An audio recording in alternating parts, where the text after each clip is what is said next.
Hey there. Hi, welcome to chapter 2. This again is Barbara Garcia. We're talking a little bit about patho and one really important concept in pathophysiology, which is stress. Stress can actually take a physical toll on your body, and we really need to understand the idea of stress and what it does to our body and how our body functions in adaptation to stress. Okay, so first let's talk very quickly about homeostasis and allostasis. These are two similar but different concepts. Like homeostasis you've talked about, I'm sure. Your homeostasis has to do with the ability of your body to remain stable and keeping everything in balance, usually called a state of equilibrium. For many numbers that are going to be represented in laboratory values and things like that in our body, we have what we call a set point. So you have a set point of, hemoglobin production. You have a set point for blood glucose. You have a set point for blood pressure. You have a set point for your body temperature. And all of these, things that we encounter on a daily basis are going to be threatening to try to alter these set points within our body. Our actual mechanisms that we have in place to return to homeostasis is what allostasis is. So it is actually the actual mechanisms that successfully help us adapt. Right, so we have release of hormones, we have detection of stimuli, communication to the brain, and then the brain reacting in such a way. So it's a very dynamic process that reestablishes homeostasis despite what may be going around. So homeostasis is like the definition of equilibrium and so on, and that idea of our body being in this like stable condition, and allostasis is all of the mechanisms that are present in our body to help us get to homeostasis. Let me make sure you know the difference between those two. So what is stress? Stress can come in a variety of different things, and we're not only talking about, oh my God, there's an exam next week and I'm under a lot of stress. My mother or my child is sick in the hospital and this is very stressful. Yes, these things are considered stress, but that is not the only thing that could act as a stressor on our body, right? So anytime that a physical, chemical even, or emotional factor that results in some sort of tension throughout the body can be considered a stressor, right? So, as it says here, actual physical and mental state that tension produces. Okay, so usually these are threats to homeostasis. So it's trying to alter your homeostatic balance, and part of our ability to deal with stressors is our ability to adapt to those, right? So the allostatic ability to adapt to those things that threaten our state of balance. Okay, so in direct consciously or indirect unconsciously sensed threat. So you don't have to have a direct threat. You can have a perceived threat to your organism and to your stability, and that could launch a series of things throughout your body. So again, an exam is not a perhaps a direct. An exam is something that is that you have a perceived threat as, oh my God, I'm going to fail this exam. That's a perceived threat that you having been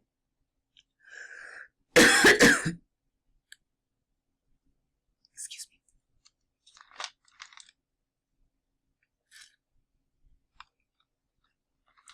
So you having had experience with that before, you having had experience with that situation before have developed a way of coping or dealing with this particular situation.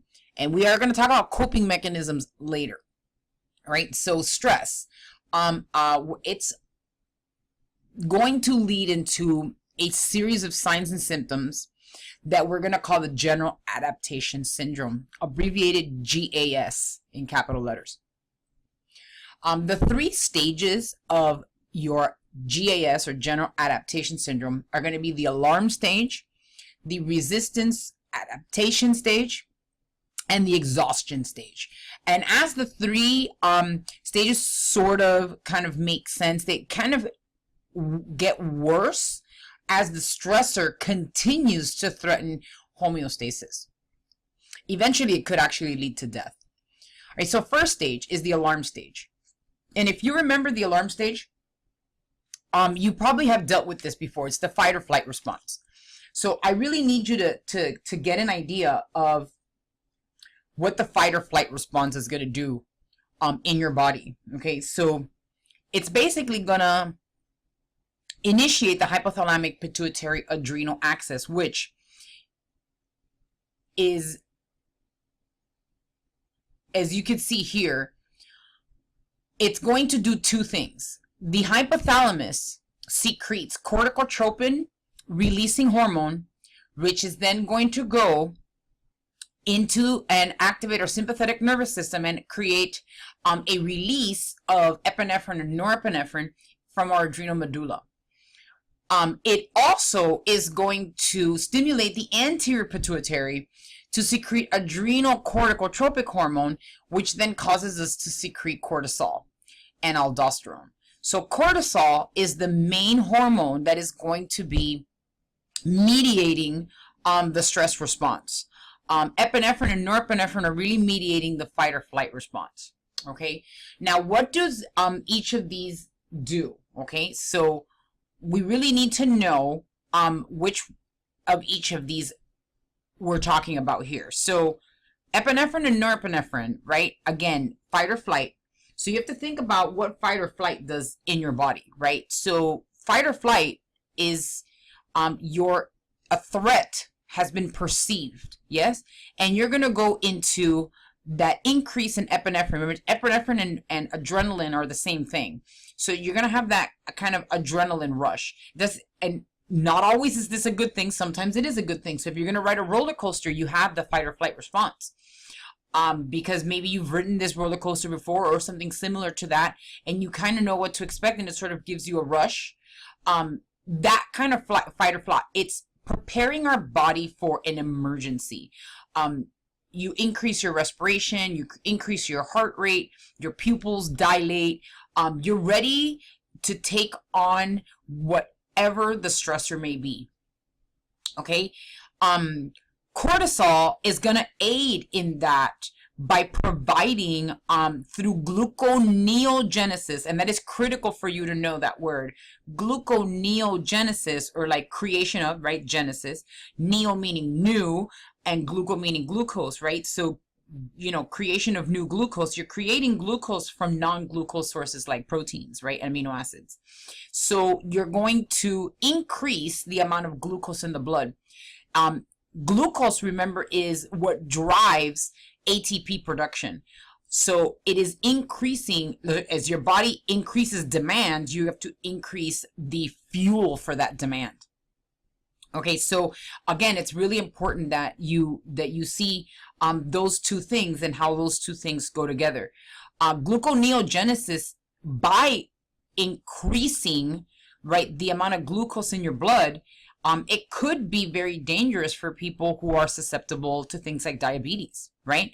If you're constantly stressed, you can initiate a diabetic state because you are increasing the blood glucose, even if you're not consuming food in with high sugar.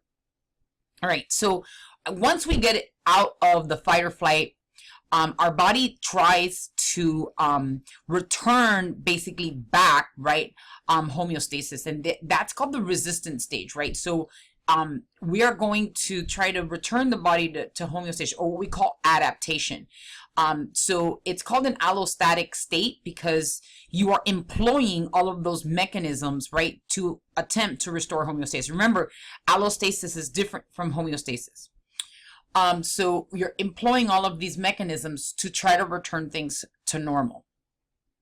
So which stage of the general adaptation syndrome facilitates the individual's allostatic restoration of homeostasis? We just discussed that, okay? So hopefully you know the answer. Another really good slide that just goes over the hypothalamic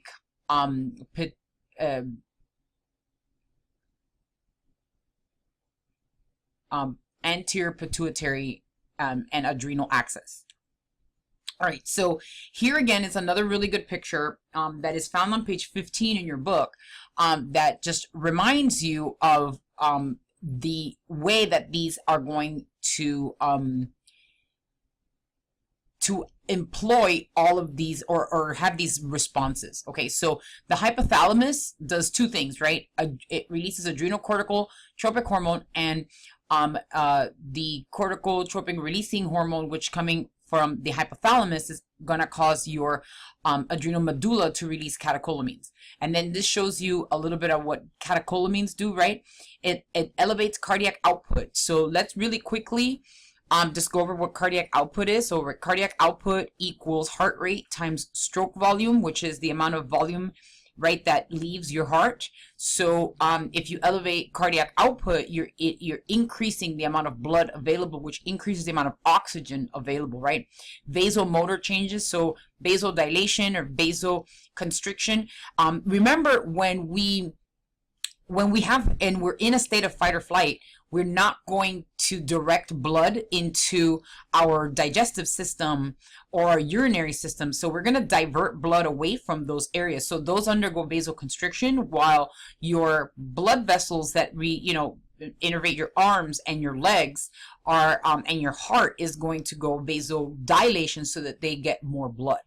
Right, lipolysis, right, lipolysis, if you want to call it that, breaks down fat, and fat is a storage form of energy. Remember, if you look at your Krebs cycle, you can actually take fat, break it down 2 carbons at a time, something called beta oxidation, and put it into the Krebs cycle. So obviously fat works to create energy. Glycogenolysis. So these words are really important. So gluconeogenesis, if you see it mentioned over here, and glycogenolysis over here. So what is glycogenolysis, right? So I want you to break down that word, glycogenolysis. Okay, so it's lysing glycogen. And if you remember, glycogen is that long polymer of glucoses that are going to be found usually inside of your cell, liver cell, muscle cell, and they are going to be created by insulin, right? And then it's going to be broken down by glucagon during the fasting state, right? So fed state means I just ate. So when you just eat, blood sugar goes up, insulin is released, right, from the beta cells of the pancreas. But then in the fasting state, you're going to release glucagon. So you're going to basically break down all of the glycogen that you have in a process called glycogenolysis. Right? Insulin suppression, as I just mentioned, increased respiration, enhanced blood coagulation, all of these things are going to be part of our fight or flight response, right? Then what about our body tissue response, right? The corticosteroids, the cortisol, corticosterone that are going to be released from the which layer of the adrenal cortex? Okay, so remember you have 3 layers of the adrenal cortex. The outer layer is called the zona glomerulosa. The middle layer is called the zona fasciculata, and the innermost layer of the cortex is called the zona reticularis. The cortisol is actually being released from that second one, the fasciculata. Okay, and so gluconeogenesis, remember, creation of new glucose from non-glucose sources, particularly the second one, right? It says protein catabolism, particularly from amino acids. And then inhibition of glucose uptake. Obviously you want to utilize the glucose. Then suppression of protein synthesis, right? Because we need the amino acids in order to feed gluconeogenesis, right? Stabilization of vascular reactivity and immune responses to suppression. So those are all part of the general adaptation syndrome. And so you can see here, corticosteroids also can go back and inhibit the anterior pituitary and hypothalamic receptors. All right, so then what happens if you get to a point where your body can no longer adapt, right? Can no longer restore homeostasis? You go into what we call allostatic overload.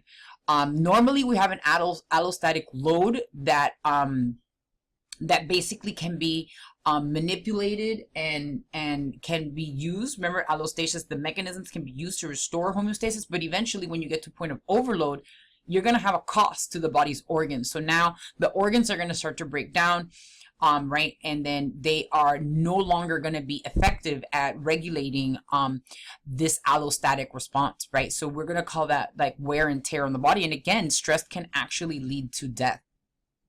Right, so what kind of stressors are we talking about? So these are agents or conditions and things that can produce stress, right? And these things endanger homeostasis. They can be external, like if you have a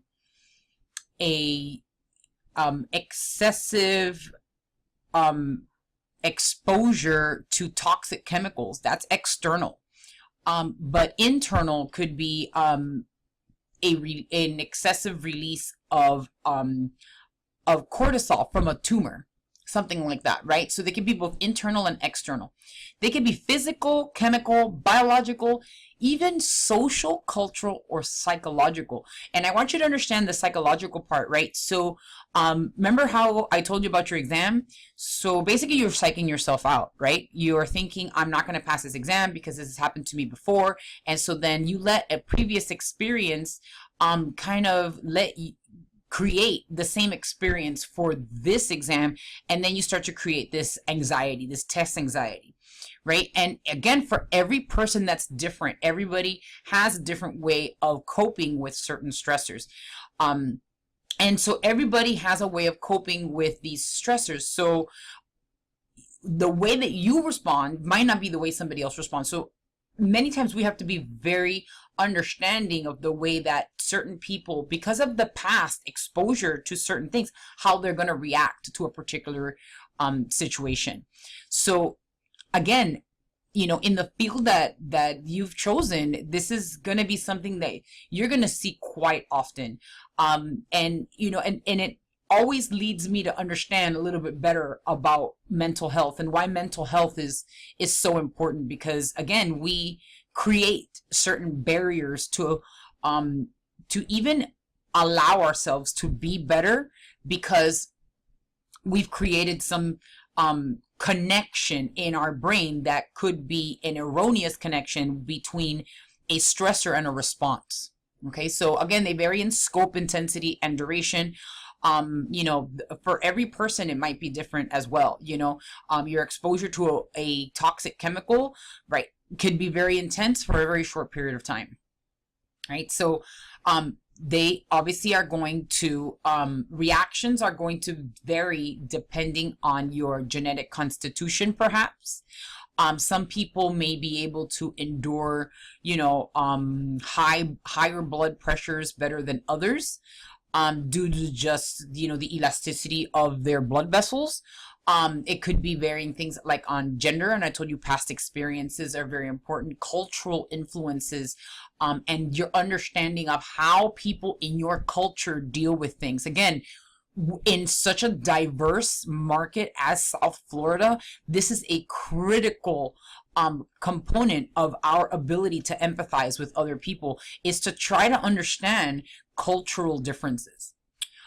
Developmental stage, you know, this is something that you're going to see very much in you know, a child's reaction to a particular experience versus an adult's reaction to a particular experience. You know, those things are going to be different.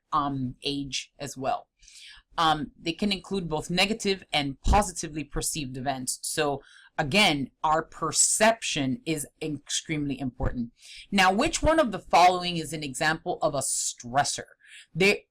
You know, this is a tricky question, because these things can all cause stress. Okay, so using a cell phone while driving, maybe you had somebody pass away while, you know, they were texting, and you get a phone call from a very important person and you start panicking. So that can be perceived as a stressor. But is that a stressor in the way we've explained so far? Not quite. So that's why you have to read the question carefully and understand what our definition of stressor is, right? Running in the dark, again, it could lead to something, right? using a cell phone while driving could lead to something. Having inadequate immunizations could lead to something. But being exposed to air pollution, do you see the difference in that choice versus the other three choices? The other three choices fall into the risk factors. They're not stressors per se, but there are conditions or situations that are going to make it much more likely for you to encounter a stressor. Okay, so make sure that you know the difference between A, C, and D, and B in this question. All right, so what are our mediators, right? Our neurohormonal mediators of our stress response, right? So catecholamines. Catecholamines are going to mediate the fight or flight response, right? So our two main ones are norepinephrine and epinephrine.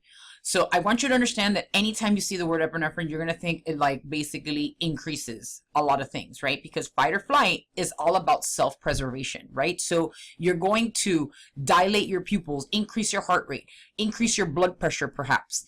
All of these things, right? That are going to kind of flip the switch on in order for self-preservation. The thing we're flipping the switch off of is all of our parasympathetic. So you have to be clear with the sympathetic and parasympathetic responses. Okay, remember, parasympathetic is rest and digest, mediated by our vagus nerve for the most part. And then our fight or flight response can be mediated by norepinephrine and epinephrine. If I told you right now that somebody got an injection straight into their heart of epinephrine, what would that do? Right? Which they do that. That's going to increase your heart rate. It's the whole point of it. So anytime that you're going to have a large increase in epinephrine, it's going to kind of flip the switch on all of these things. And your perception of things is going to become a little bit different. Right? So a physiological response to the release of catecholamines during the stress response would be, so catecholamines, I want you to make sure you know that word, right? Norepinephrine, epinephrine, are they going to increase gastrointestinal motility? I just told you parasympathetic was rest and digest. You can eliminate that one. Constriction of the pupils. Is constriction of the pupils going to help us perceive more or perceive less? When you're in fight or flight mode, do you want to perceive more or perceive less? So, right, because there's more visual information coming in and being interpreted by our retinas when our pupils are dilated rather than constricted, right? So increased glycogenolysis. What was that again? Glycogen lysis. So we're breaking down glycogen for energy. Right? Decreased heart rate. So again, it's all about flipping the switch upwards. So decreased heart rate is not really fit into our fight or flight response. So the answer to this question is C. And I want you to try to break down questions like this to try to understand each and every option that you're given. Right? So norepinephrine, right, constricts blood vessels, raises blood pressure, reduces gastric secretions, increases night and far vision. I want you to remember that in our vision, in our primary, like fovea centralis, we have lots of cones. On our more peripheral vision, we're going to have lots of rods.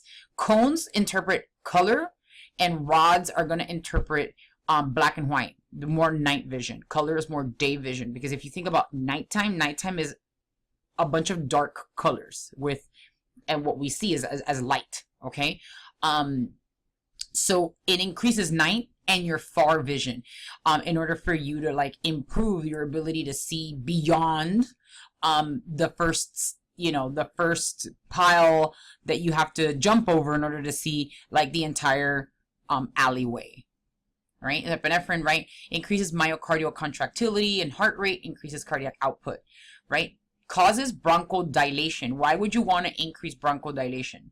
Right? So bronchodilation opens, right, your bronchioles and your maybe a little bit of your bronchi, and so that helps air and oxygen basically make their way to your alveoli, right? Increases the release of glucose from the liver.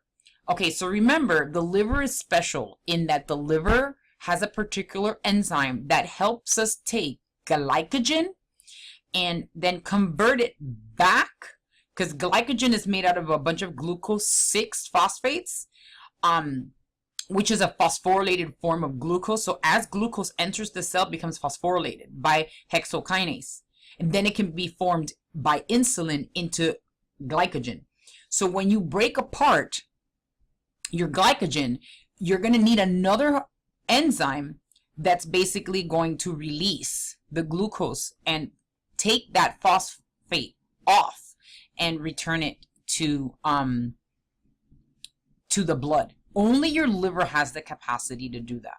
Your muscles do not. Once your glucose is inside of your cell, your muscles cannot return that glucose back out of the cell. Okay, they have something called glucose 6-phosphatase in the liver that we don't have in our muscles. Our liver can actually increase our blood glucose. All right, so adrenal cortical steroids, right? So obviously they're critical to maintaining homeostasis. So they synergize and sometimes antagonize the effects of catecholamines. So again, cortisol and aldosterone. So cortisol, right, mediates that gluconeogenesis. I want you to think of states of hypercortisolemia, right, where or hypercortisolism, where you have a increase in cortisol, and some of that can actually be manipulated with medication. So I'm gonna give you a personal example. My father was actually diagnosed with an autoimmune disorder. I even let you look it up if you want, called Churg-Strauss vasculitis, which is one of the many types of vasculitis. And he was given prednisone as a medication to try to decrease his immune system. Because remember, in an autoimmune disorder, you're making an antibody for something, right, that is part of your own body. So your immune system, instead of attacking something foreign, has chosen something of your own body to attack. And in this case, it was the endothelium, the lining of our blood vessels that was attacked. And so you give people prednisone, which is basically cortisol, and the prednisone is actually going to create a hypercortisolism situation in the body. Right? So some of the things you would see with excess cortisol in the body is an increase in glucose. So my father was now, iatrogenically diabetic. And then he had an increase in blood pressure that needed to be monitored daily. But there was the only way to deal with an autoimmune disorder. And you'll see that many people with these types of disorders really have very limited options. Then aldosterone, and I want you to remember how that works as well. Aldosterone is very important, and one of the ways we make aldosterone, well, the way we make aldosterone is the RAS system, right? The renin, angiotensin, aldosterone system. So renin is basically constantly monitoring your blood pressure. When your blood pressure drops, renin is going to be released, and renin initiates the RAS system by taking the angiotensinogen, which was made by the liver and is just floating right throughout your blood, and it's going to take the angiotensinogen and convert it to angiotensin 1. Then we have this other enzyme that's found throughout our body called angiotensin converting enzyme, or ACE.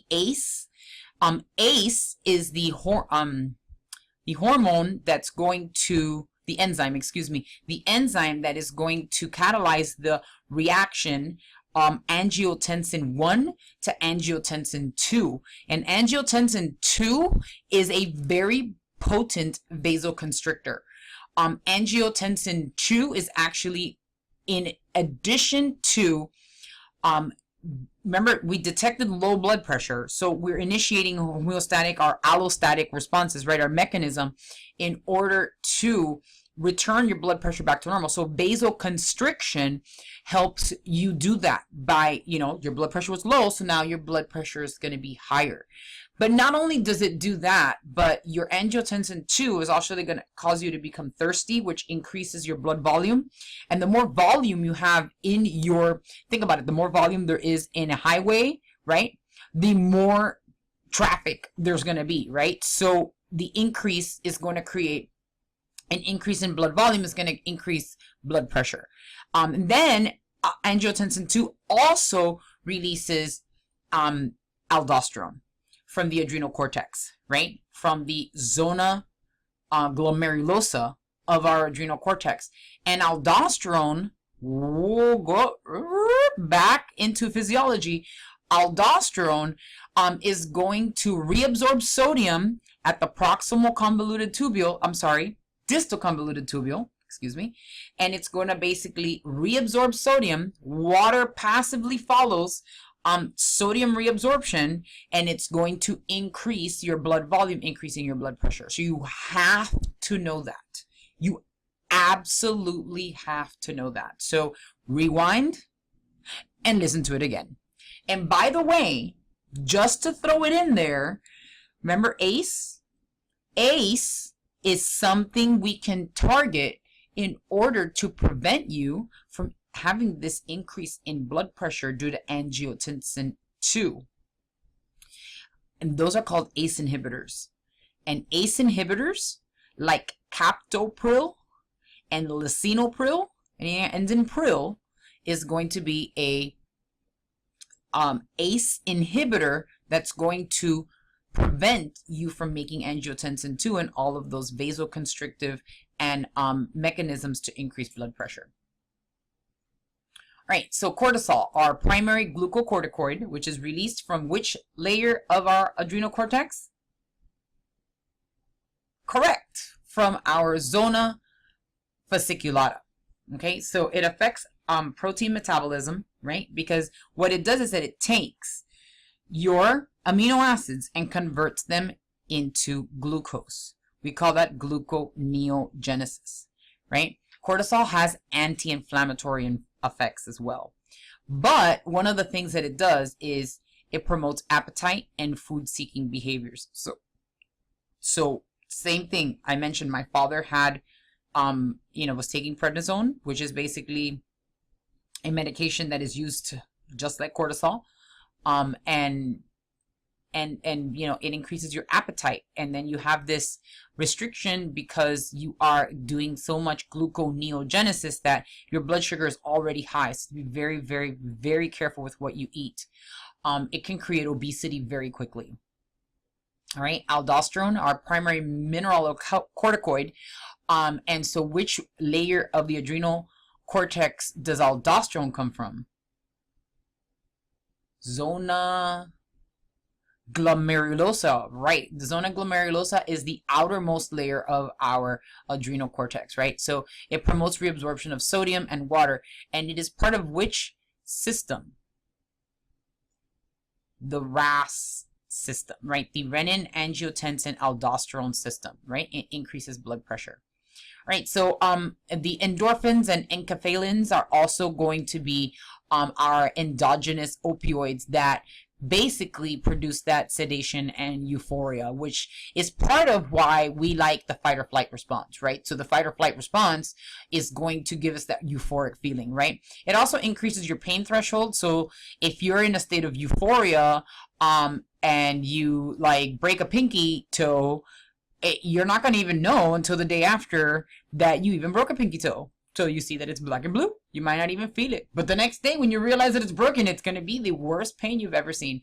But at the moment, those are your natural pain relievers in your body were released, and you are not going to feel it.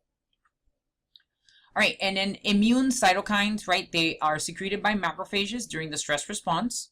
Right, so for example, interleukin, and I want you to see those words, interleukin. Interleukin is actually going to be things that are going to communicate from one type of white blood cell to another, right? Interleukin, remember white blood cells are called leukocytes, right? So they can prolong stress and suppress the immune function by blocking the immune system or stopping or slowing down the immune system. Right, so sex hormones can also be released. Do you remember which layer of the adrenal cortex releases sex hormones? Now, by process of elimination, we already talked about the zona glomerulosa, we talked about the zona fasciculata, and so by process of elimination, it has to be the zona reticularis. Okay, so zona reticularis is going to be where we release sex hormones, right? They often affect the stress response. And influence allostasis as well. Like kind of can explain some of our gender differences in the way we deal with things, because, males are going to secrete, far more testosterone, and they're going to have more testosterone in their system than do females. Females obviously will have more estrogen.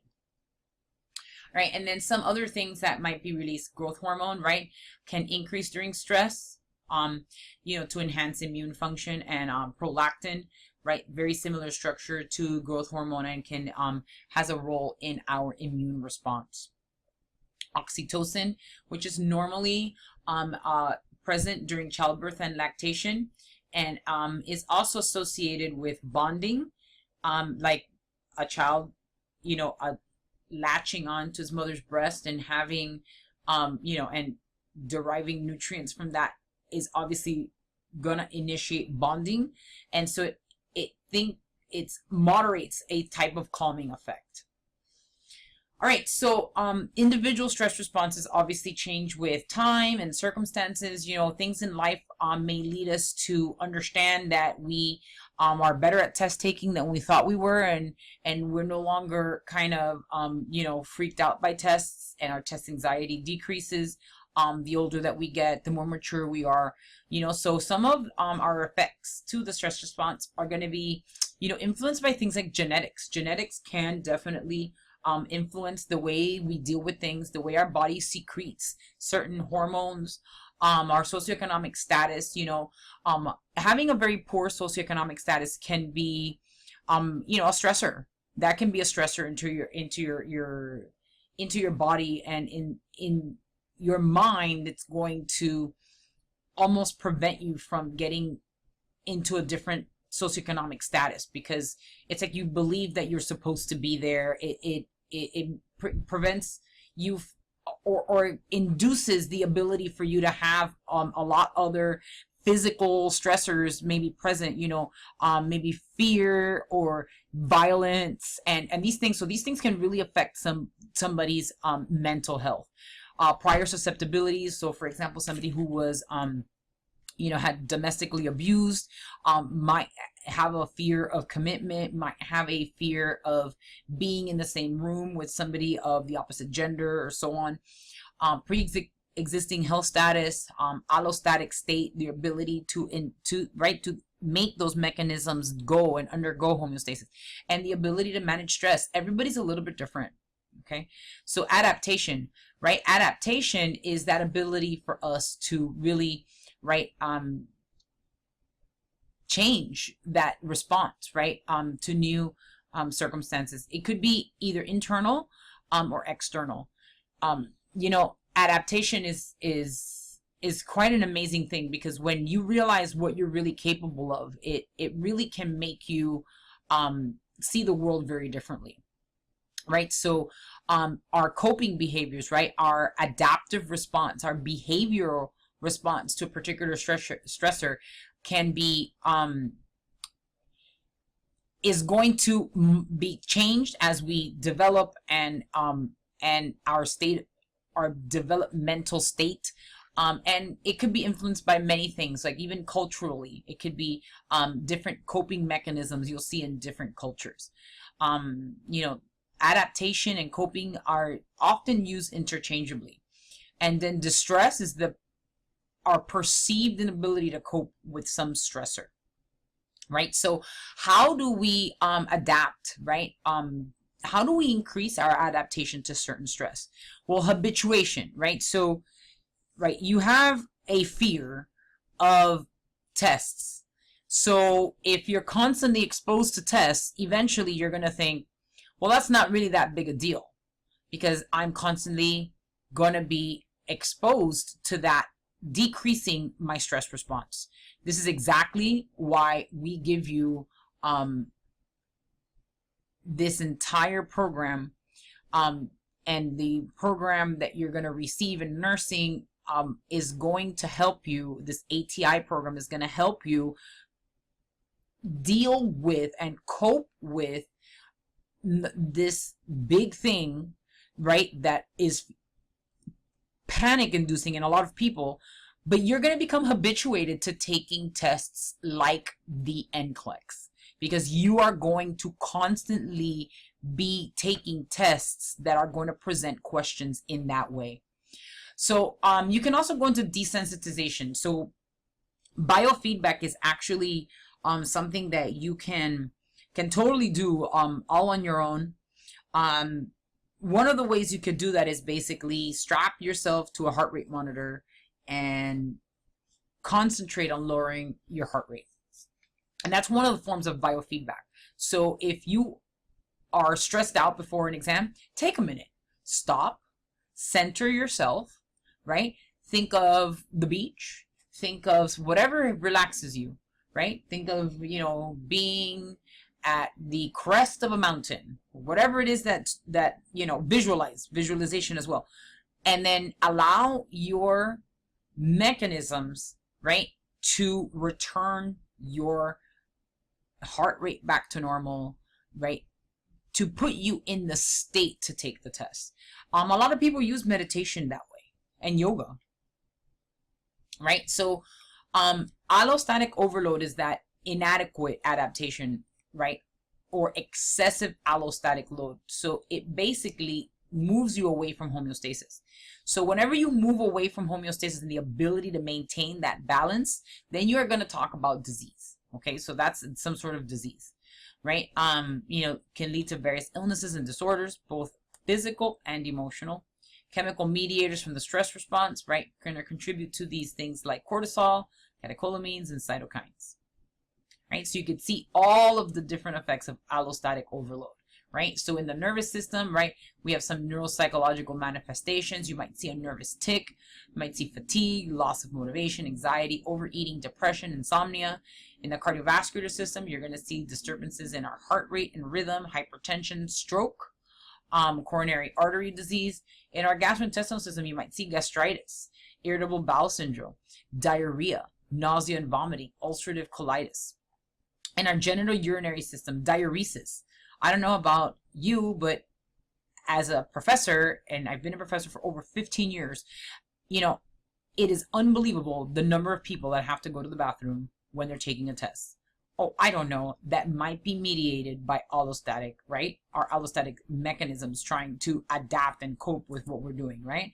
Irritable bladder, sexual dysfunction, menstrual irregularity, right? Eczema, psoriasis, neural dermatitis, right? Acne, hair loss, right? Increased respiration, asthma, hay fever.